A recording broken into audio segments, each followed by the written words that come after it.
Nats Chat is brought to you by Walters. Trying to get a beer before or after a Nats game and are unable to get the bartender's attention? Well, Walters has solved that problem and more. Welcome to Walters, where Walters' 24 self-pour beer wall awaits you.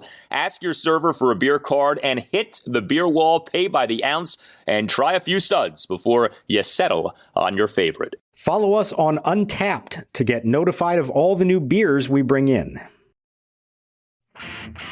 Over the inside corner, called strike three. So Patrick Corbin with strikeout number 10.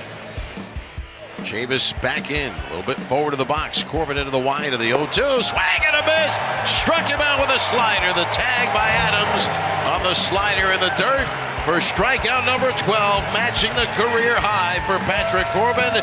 He strikes out the side in the top of the 8th inning. The right fielder Castillo much shallower than Reynolds in center. And Sawinski in left. Swing and a drive, deep right field. This is going to get over his head, maybe way back. Can't get it. One hop off the wall and in play. Garcia has scored. Hernandez to the plate. He scores on a booming pinch hit. Two-run double for Yadiel Hernandez. And the Nationals have taken the lead again here in the bottom of the 8th inning for the second night in a row. It's Washington 3 and Pittsburgh 1. And welcome to Nats Chat for Wednesday, June 29th, 2022, along with MASNsports.com Nationals insider Mark Zuckerman, who is at Nationals Park. I'm Al Galdi, host of the Al Galdi podcast. Here is how you know that things are better for the Nats right now. Even Patrick Corbin is in on the act. You know, the Nats went into Tuesday night having gotten good starting pitching to varying extents in 7 of the team's previous 8 games. The exception had been a Patrick Corbin game. That 7-0 rain-shortened 6-inning loss at the Orioles last Wednesday night. 3 runs in 4 innings. He gave up 2 homers. He gave up a triple. He gave up 2 doubles, although he did have 6 strikeouts versus 1 walk in that game. He did throw a lot of strikes in that game. Maybe we should have taken the positives from that game as signs of what was to come, because Patrick Corbin on Tuesday night was, wait for it, dominant. Yes, a dominant Patrick Corbin on display on Tuesday night. 1 run in 8 innings, 12 strikeouts. Nats won for the 6th time in 8 games, 3-1 the final over the Pittsburgh Pirates at Nationals Park in Game 2 of a 3-game series. We, for a second consecutive night, had a 2-run 8th for the Nats as they took the lead late in the game once again. Mark, the Nats schedule has softened, and the Nats now are rising back-to-back series wins. So here's what I'm trying to, in my head, decide. We saw it really hit the low point about 10 days ago or so after they finished that brutal stretch against the Braves and the Phillies, and the pitching staff was a mess. And we said, well, all right, well, if they can just get through this, the schedule will ease up some, and it did. And now all of a sudden you have these dominant pitching performances capped off with this one. They've won 6 of 8. And so I'm left wondering, okay, who are the real Nationals? I don't know that they're as good as this. They're probably taking advantage of some better competition, but they're probably not as bad as they did look a few weeks ago, again, because of who they were facing. So how much of this is really about the Nationals and how much is about who they're facing? I'm not sure I know the answer to that, except to say this has been a whole lot more enjoyable to watch the last week than what we saw prior to that point. Yeah, I mean, I still would say the Nats are a bad team. I think they're a really bad team, but it is good to not see them getting slaughtered. I mean, they were getting slaughtered in some of these series, right? What happened against the Dodgers, what happened against the Mets, what happened against the Braves. You know, some of these losses have been really tough to take in. So at least to see them be competitive here has been nice. And to see the pitching be what it has been for more than a week now has been really nice. And it does offer some hope that, you know, maybe as the season goes on, this pitching can end up being not the, you know, calamity that it was to begin this season. Like, we are seeing this team pitch pretty well. And I think what's kind of funny, too, is that we're now seeing the Nats hit in the latter innings of games. The Nats this season have been one of the worst teams in the majors when it comes to scoring 7th inning on. That the last 2 games have come through with these 2-run 8th innings. It's pretty crazy. The Nats have been like a different team over the last week or so. Well, I mean, the craziest stat of all, you've got these 2 games in this series. They are 2 for 22 with runners in scoring position, but those 2 hits Both were game-winning 2 runs scored on each of them in the bottom of the 8th. And it almost makes you forget about everything else. But I think it ties in with the pitching. If they're not getting this kind of pitching, and now they're trailing 4-5-1, whatever, the late innings, they don't have these late inning rallies, or they maybe get something going and we're just saying, well, the boys battled, but they didn't come back. So the pitching is giving them a chance, and now they are taking advantage. I mean, they're doing the bare minimum to make it happen, but they are taking advantage late in games. And it is fun to watch because, like you said, this is not at all the kind of team that we've seen this year. So often through the first 2+ months, we were saying every game was decided in the 4th or 5th inning, good or bad. And it felt like there was no late game drama. And instead, we're seeing quite a bit of it now. And it's kind of nice for a change to actually, be on the edge of your seat in the 8th and 9th innings. And it's a little more enjoyable of a brand of baseball to watch, is it not? It is. It absolutely is. And that's now our 29-48 on the season. They are last in the National League East. They do have the second worst record in the NL, and they do still have the worst run differential in the NL at -108. But the team with the second worst run differential in the NL is the Pittsburgh Pirates. This is a battle of 2 of the poor teams in the majors so far this season, and the Nats, to their credit, have taken the first 2 games of this series. So, yeah, Patrick Corbin, I mean, he was fantastic on Tuesday night, okay? We have been very honest about Patrick Corbin over the 2 years of this podcast, okay? He's been horrible over the last 2 seasons. So let us shower him with bouquets for what he did on Tuesday night, because I don't know the next time that we'll be able to do this here. 1 run in 8 innings, 12 strikeouts. I mean, that's the line of an ace. 1 run in 8 innings, 12 strikeouts. He gave up just 5 hits, a homer, and 4 singles. He issued 2 walks. He threw 113 pitches, 73 strikes versus 40 balls. Now, I mentioned the Pirates. They're a bad team. They are a particularly bad offensive team. So that needs to be noted. The Pirates came into this game on Tuesday 28th out of 30 major league teams in team-weighted runs created plus this season. 100 is average. The Pirates team weighted runs created plus coming into Tuesday a mere 84. So that has to be understood. You weren't facing the Yankees or the Astros or the Mets or the Dodgers or anybody like that. But still, Corbin himself has been really bad so far this season. So the bad of Corbin versus the bad of the Pirates offense, Corbin won that battle. And Mark, I mean, this was shocking to see him do as he did. And the strikeouts, I think that's what stands out more than anything. We've talked about this, how he has declined so much as a strikeout pitcher, in particular these last few seasons. 12 strikeouts on Tuesday night. And he hadn't come anywhere close to that total in the last 3 years. 8 was his previous high this year. I don't believe he had gotten to 10 since 2019. And now he goes and matches his career high. The last time that he struck out 12 in a game was Game 4 of the NLCS against the Cardinals, when he did it in 5 innings, amazingly. That was a crazy performance by him that night in the pennant-clinching game. It was the strikeouts that really stood out to me. The slider was really on point and was throwing it a little bit harder. And we've talked a lot about his velocity having been up, both the fastball and the slider. I think you saw a difference it makes here. And we've been talking about for a couple of years how the slider is only effective when the hitter believes it's a fastball coming out of his hand. So if it's coming out at 84 miles an hour instead of, say, 80, 81, that might be enough of a difference to help disguise it for that split second, make a hitter think it's a fastball, and then swing over the top of it as it darts down and away from them. It was a good matchup for him against this lineup, like you pointed out. Pirates also have several left-handed hitters. I mean, he made O'Neal Cruz look silly in those at-bats. He owned O'Neal Cruz in those at-bats. I'm sure the kid had never seen a slider like that coming up through the minors. So it was a favorable situation for him. We need to see him do this, maybe not quite to this extent, but we need to see him have some success again against some other teams. But if nothing else, it's a confidence boost for a guy who needed it.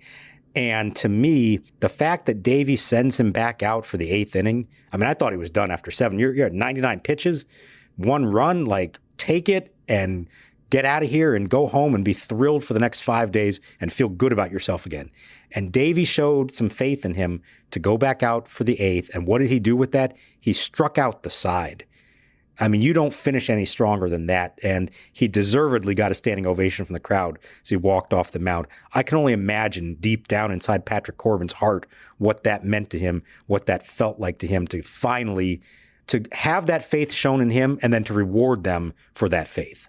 No doubt. I mean, Davey Martinez has stood by Patrick Corbin publicly, and it's tricky because there's a big part of you that says, all right, Davey, whatever. Like, Davey's just doing his sort of proud of the boys thing, and he's doing what, honestly, he has to do because he has no option. Corbin's not going anywhere, so what are you going to do, rip the guy publicly after every bad outing? Like, no. So Davey has backed Corbin, but maybe, there is some validity to it, and maybe there is some feeling of, no, I do still see some good things in this guy. I mean, I still go back to what Mike Rizzo said to you guys a few weeks ago, where he was pretty much talking up Corbin, saying, look, the velocity is there, the spin rate is there. He basically only said Corbin just needs to stop nibbling and challenge guys more. And it's interesting, we have seen Corbin lately become a bit more of a strikeout pitcher. It's funny you brought up Game 4 of the 2019 NLCS. That is one of the more whacked out postseason pitching performances I can ever remember. For those who don't remember, 7-4 win over St. Louis at Nationals Park to clinch the pennant. Corbin in that game, 4 runs in 5 innings, and yet he had 12 strikeouts. He became the first pitcher in postseason history to have 10 strikeouts in the first 4 innings of a postseason game. Such an odd game. Some greatness from Corbin, and then some things that weren't so good. And I don't know, in some ways, maybe it kind of foreshadowed what was to come, but yeah, the other thing, too, is a game like Tuesday nights does show you that within Corbin somewhere is still that 2019 guy. And that's part of why he hasn't gone anywhere in terms of being removed from the rotation. A big part of it, obviously, is the Nats don't have any better options. Another part of it, of course, is the contract, 6 for $140. But it's like during these last 3 years in which he's been so bad, there have been some good performances. It's not like every game he's getting shellacked. And so when you see something like what we saw on Tuesday night, you say to yourself, why can't we see that more often? There is still something there with Patrick Corbin. And I think that's what Davey is saying with this. And some of it is him as a manager having to prop up a struggling player. But I think deep down, Davey does believe what you just said. He knows who this guy was for him. He knows they don't win a World Series without him. And so he knows it's got to still be in there somewhere. This is not like we've been talking about for, 3 years now. This is not a case of a guy who has been hurt. We don't see a dramatic drop-off in the velocity or the stuff. He's essentially trying to be the same pitcher he was then and just not having success with it. So you can say, well, he's got to learn how to adapt and all that has come back to haunt him. But he does just enough like this to make you say, okay, when he is on, he still does have this. He still has the ability to be really good. And I think Davey genuinely believes that. And it's funny, when a guy does for you what Corbin did in October of 19 especially, you're going to be loyal to him for the rest of your life, Again, they do not win the World Series without Patrick Corbin, and that has probably earned him a lot more rope than maybe somebody else in this situation would have. Yeah, although it's kind of funny is that the bulk of his quality pitching that month was as a reliever, not as a starter, which some might say is what he should be doing now. But that's another conversation, and that's not happening now, not off what he did against the Pirates on Tuesday night. So terrific job for Patrick Corbin. Just to round out the Nats pitching on Tuesday night. So for one of the few times this season, the Nats end up only using one reliever or fewer in a game. Tanner Rainey ends up being that guy. Ultimately gets the job done, but again, he does not have a clean inning. Tosses a scoreless top of the ninth, gets the save, but he issues another walk, a 1-out 7-pitch walk of pinch hitter Daniel Vogelbach, and then gives up a 2-out pinch single to Bly Madris. So I don't know. I mean, it's funny with Rainey. Like, he has a very mixed statistical profile this year. He has an ERA at 2.88, which isn't bad. Strikeouts per 9 innings, 10.8. That's pretty good. But the whip is at 132. He's averaging nearly 4 walks per 9 innings. And right now, when he comes into the game, you don't feel like you're getting 3 up, 3 down. You feel like there's going to be a duck or two on the pond. And sure enough, we had that again on Tuesday night. And it usually involves a walk, like we said, that kind of usually gets the ball rolling and gets him into trouble. And it's exactly what happened here. When we've talked about him and Finnegan, it's why I keep saying, I know Finnegan has his ups and downs, but I feel like Finnegan's best right now is better than Rainey's best. Finnegan has those innings that you say, boy, he looked dominant. He's blowing away often very good hitters in the middle of a lineup. Whereas Rainey, even when he's having success, it's often one of these where it's a little bit harrowing and you never really feel 100% confident in it. Now, that said, his last pitch of the game is a 100-mile-an-hour fastball for strike 3 to strand the tying runs on base. So, again, he has it in him. Yes, you would just like to see a few more of those clean innings. But I will also say this. Between the two of them, and we'll add Carl Edwards Jr. to this as well, these guys have pitched a lot in the last week or so. And that's a great sign because it means the team is in competitive games down to the end, something they have not been for quite a while. But I think part of the reason that Corbin pitched the eighth was because Davey knew he couldn't keep going to all of them again. It probably would not have been Edwards or Finnegan in the eighth. It might have been Erasmo Ramirez. And then you get to a point, okay, Rainey's available tonight. We'll let him pitch the ninth. That's it. What you'd love in a perfect scenario would be for them to have a blowout win, and then they have a day off on Thursday. Maybe you can avoid using those guys altogether because they really have been worked a lot here in the last week. Yeah, and like with what happened on Sunday, Rainey should have never had to have pitched in that game. You know, that was the Francisco Perez game, and he got optioned the next day. I mean, he was that bad, but like that's an example of a spot in which Rainey should have never had to have been used, and yet he ended up being used in that game. Martinez leads off second. He doubled in 2 runs. And now Corbin to the belt. And the 0-2 to Ozuna on the way. Swing and a miss. Struck him out on a ball in the dirt. Blocked down in front. Combs chases it down. Fires to Zimmerman. And the side retired.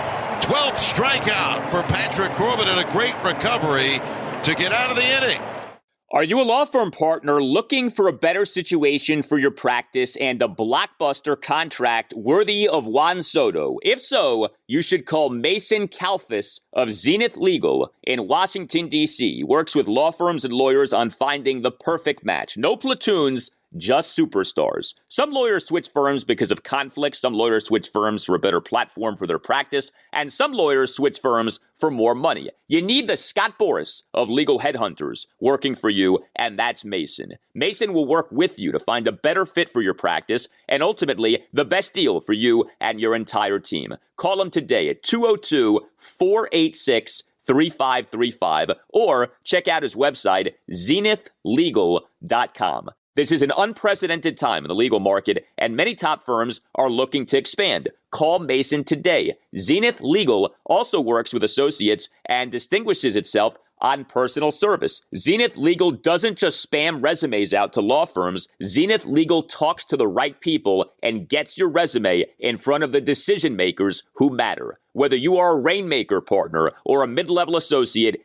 give Mason Kalfas at Zenith Legal a call today to accelerate your career. Call today, 202-486-3535.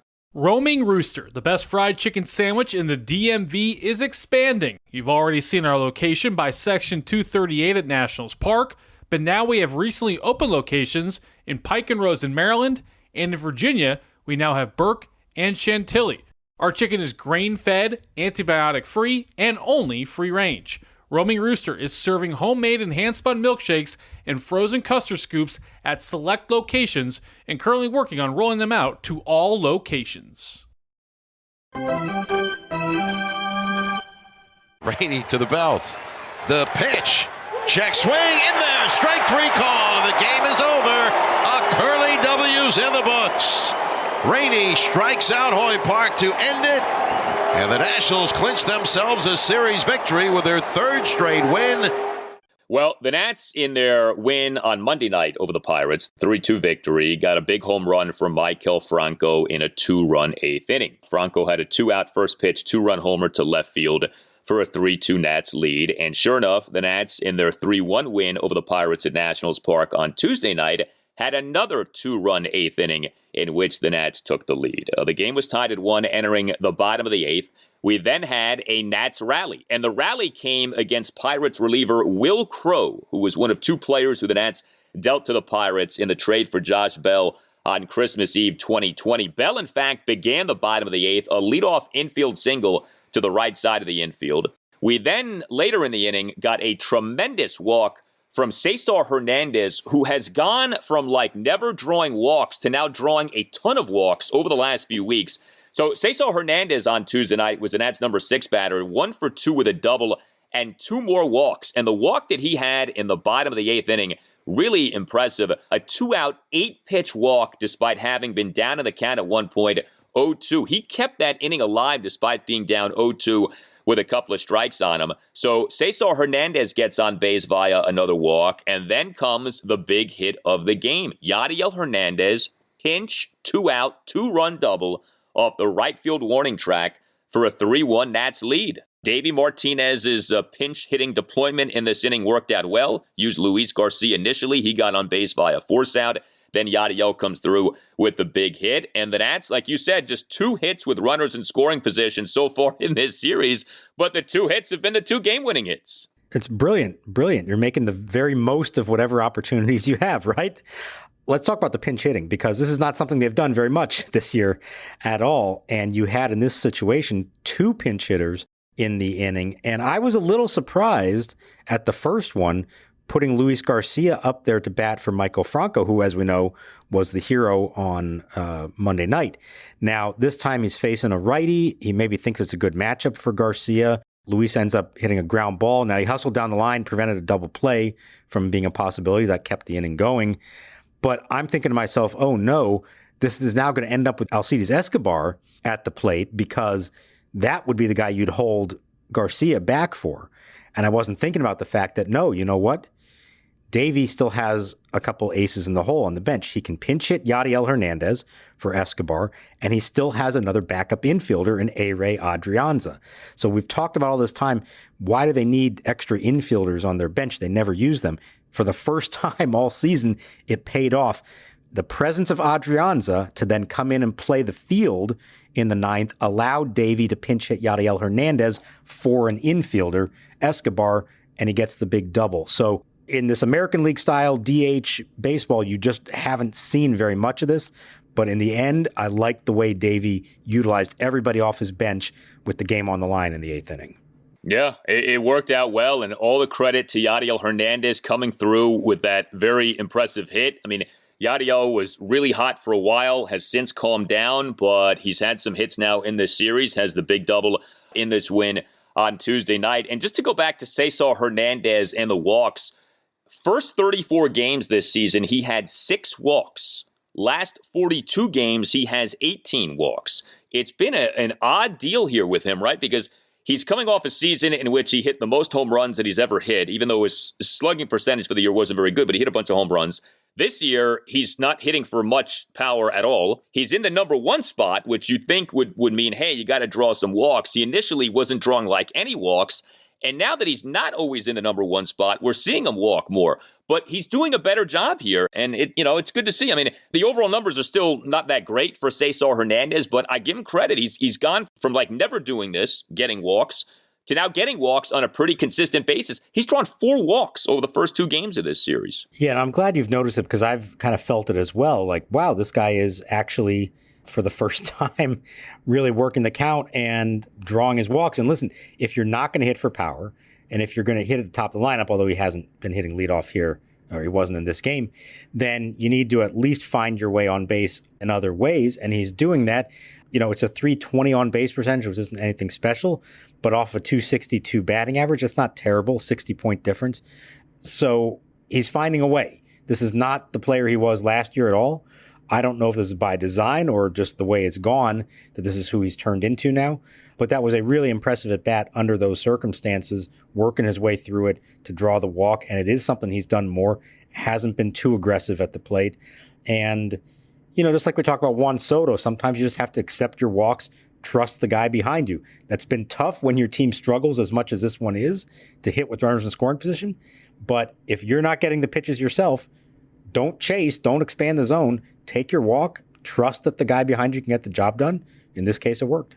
Couple of other offensive observations for the Nats on Tuesday night. Mark mentioned Juan Soto. He went 1 for 3 with a single and a walk, so he got on base 2 more times in this game. Rough game for Victor Robles, who, as we have remarked, is not an every game player for the Nats right now. He's playing 1 out of every 3 games, maybe 2 out of every 3 games, depending on the series. But Robles on Tuesday night, 0 for 4 with a strikeout, left 5 men on base. And yes, you did hear the name Alcides Escobar. We had an Alcides Escobar sighting on Tuesday night. He played in a game for the first time since the Nats reinstated him from the 10-day injured list the previous Tuesday, June 21st. We went a week with Alcides back on the Major League team, just hanging out on the bench and not playing in games. Well, he played On Tuesday night, he was an starting shortstop and number 7 batter, 1 for 3 with a single, bottom of the fourth, a 1-out first pitch single to left field. I saw you noted this. This was Luis Garcia's first game off since being recalled from AAA Rochester on June 1st. Quite a run.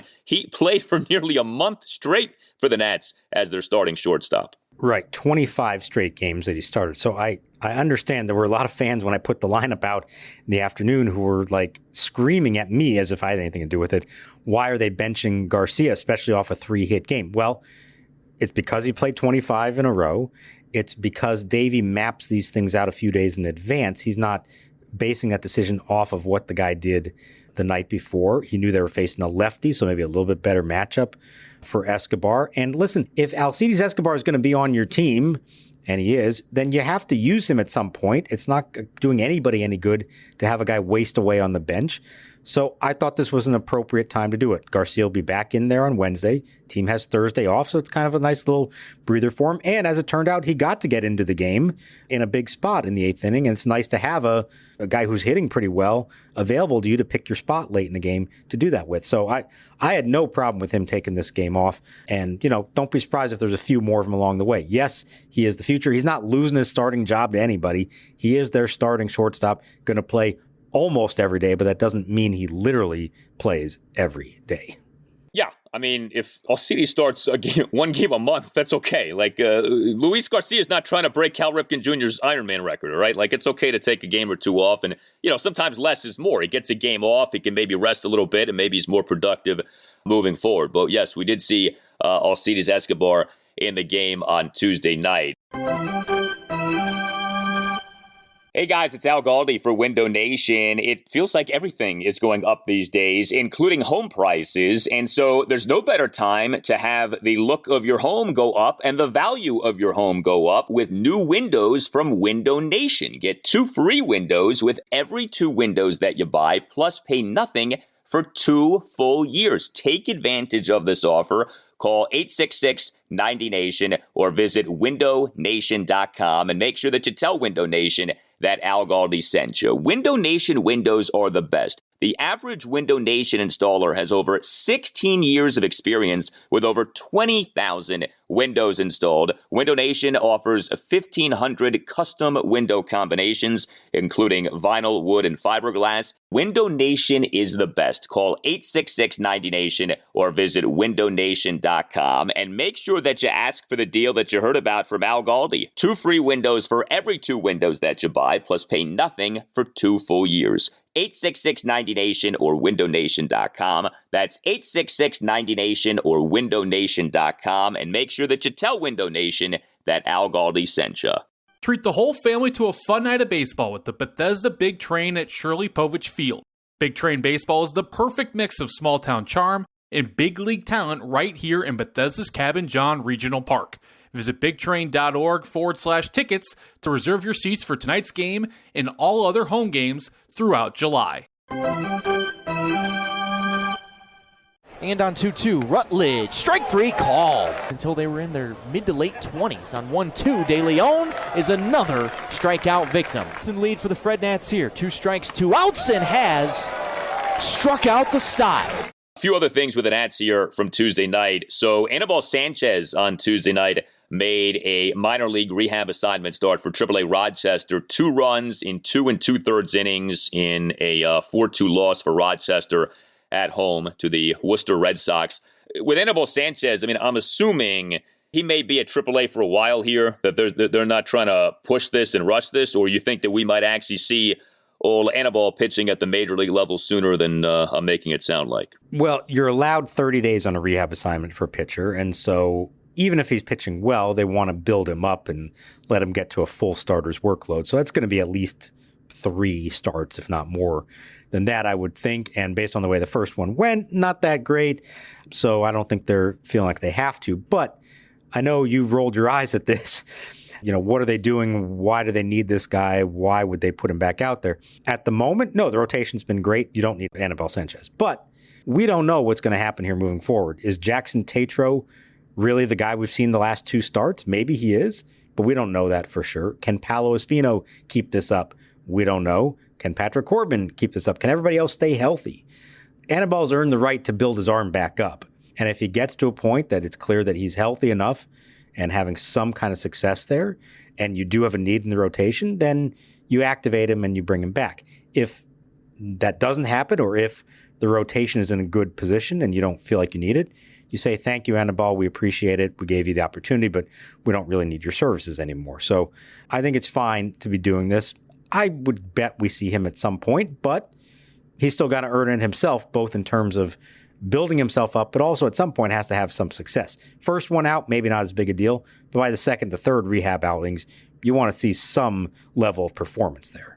Another guy who pitched well on Tuesday night in the Nationals organization was Jackson Rutledge. We have not talked about Jackson Rutledge. The Nats took Jackson Rutledge in the first round of the 2019 MLB draft. He is a pitcher. He was taken out of San Jacinto College, which is a public community college in Texas. He is one of many recent first-round picks for the Nats who has not yet panned out. He's pitching for the Fred Nats here this season. He has not had a good season so far, but Rutledge on Tuesday night, 7 scoreless innings, 8 strikeouts. I know when you talk with Mike Rizzo, you only have so much time. There are only so many topics you can cover. Has he talked about Jackson Rutledge and kind of where he's at and what the Nats might be thinking, or has Rutledge not come up yet this season with Mike? Not a lot. I'm trying to remember the last time that maybe it did. It's not to say that they've given up on him, certainly, but they also know that, number one, he's got to be healthy. And then number two, he's got to pitch effectively enough to now work his way up the ladder. And he's still at,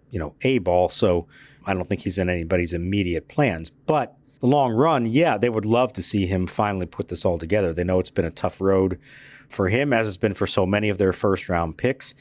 It's good to see him have some success. Let's start with that. If he's healthy, enjoying, a good night on the mound, now can he take that and apply it the next time out and keep doing it? Maybe they'll start to move him up the organizational ladder. But for now, it's really more about the guys who are at AAA, Cade Cavalli and Cole Henry.